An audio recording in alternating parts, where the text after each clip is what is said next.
So just shows you what will happen when something does happen. So be ready for that.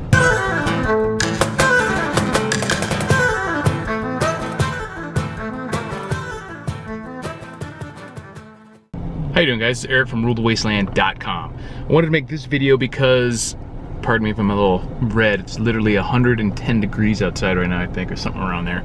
I was just running some errands. Figured it'd be a good time while it's on my mind before I forget. There was an incident last night on the Las Vegas Strip. There's a big, for those of you who don't know, the WSOP, the World Series of Poker, is just finishing up its last few events. It's been out here for a few months right on the Strip at Bally's in Paris, which it moved over. It was at the Rio for years, but now it's at the Paris and Bally's. I played a few events down there, actually, this year. I cashed in the $400 Colossus, and I bubbled like a motherfucker on the $1,500 Bounty. Oh, that one was painful. I literally finished 380 paid out. I got 383, 383rd place. Very, very painful. Bubble boy to the max. Anyway, so there's an incident down there yesterday, apparently, that just shows how on edge people are and how mob mentality is such a bad thing, that people just get freaked out. Because apparently there was some kind of glass break or damage to a window that caused like a loud crash. Like the window might have just spontaneously popped or cracked or something like that. And I don't even know, I think it was at the MGM, which is a few buildings south, and buildings are big in Vegas, of the Bally's and the Paris. And so this was a decent distance away. And apparently it caused some sort of mass panic where someone or a few people started shouting that there was a active shooter, and it just caused this mad stampede and this ripple effect of panic where people, even multiple, like these are blocks now, blocks away. These like each individual building in Vegas is basically a shopping mall, each of these casinos. So if you're like 3 casinos down, that's a long way away. But so you can look up how far away the Bally's in Paris is from MGM.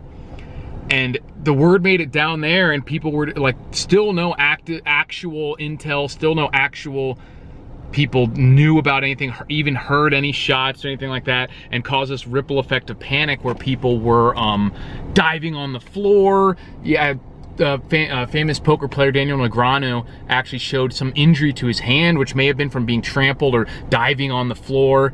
You had other poker players posting this one picture where someone had thrown a poker table up and all these fat people were lying down behind it. And I'm like, bro, you don't even know.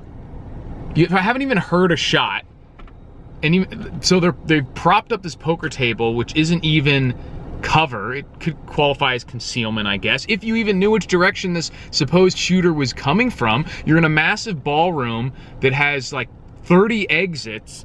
You should probably just look to get the fuck out of there if you think there's something going on. And there were a few people hilariously just like chilling still at their tables that realized, like, I literally have no information to think anything right now other than people are panicking. So not panicking is probably the best bet. That doesn't mean you should just stand there and not do anything, but don't just dive on the floor when you don't even know. We haven't even heard any shots and you don't even know what direction the supposed person is coming from. What you should do is keep your head on a swivel and have an exit plan depending on which direction you may eventually see people from. But in the masses of people that are there, and we're talking thousands of people, like on break time during some of these tournaments, you can't even, it's like a shuffle to get to the bathroom. There's thousands and thousands of people. So staying away from the herd is probably the best bet. So just keep an eye out for that stuff if you're in populated areas, because like I said, I was just down there days ago, but I didn't go naked. I stayed strapped, and also, of course, I took with me in my backpack, because you got to carry like food, water. The tournament that I cashed in, it took 16 hours just to get to the money. So I was there all day. So I had a backpack full of normal stuff, and just went ahead and threw in my Safe Life Defense level 4 ICW plate, which by itself will easily stop 223 and all handgun rounds. And then I went ahead and threw in the backpack panel, which is 3A Plus, which this will stop up to 12 gauge slugs, all your common handgun rounds, even including stuff like the FN57 and the Liberty Civil Defense 9mm, which punch through normal 3A. And when it's put behind, this thing weighs almost nothing. The plate weighs only about 6 pounds. So, and when in conjunction with each other, It gives the back face deformation protection where you could actually where the plate can protect against 30-06 steel core multiple strikes.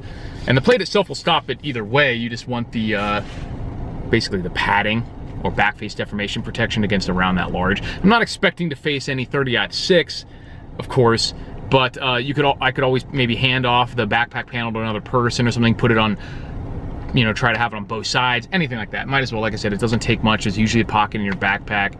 So obviously with the world getting crazy, there are shootings. So that's why I would even bother carrying something like that, and the link will be in the description if you guys want to pick up one of those. I definitely recommend it, especially because they're pushing hard to make this stuff illegal. They've already basically done it in New York to some extent. I think you can't buy it if you're a private person. I think you can still own it. Everywhere else in the country, as far as I know, it's still legal. There's one of the states like Delaware that you have to have it shipped to a dealer. So get it now, that's my point, get it now. Especially the plates, like you don't have the, they're not gonna age out really, like the panels will. Especially steel plates, so get something, get some kind of body armor and carry it with you. Try to carry a weapon if you can, and then don't be afraid. Try to act rationally in situations. Don't just go off the fact that everyone's panicking. And because people are getting injured. There are plenty of people injured, and I've heard the word traumatized thrown around a lot when nothing even happened. Literally a window broke, and that's all it takes for people to potentially get trampled to death, injured, fear for their lives. So try to just keep your head on a swivel, have a realistic, logical, not fear-based assessment of what's going on around you, and carry protection.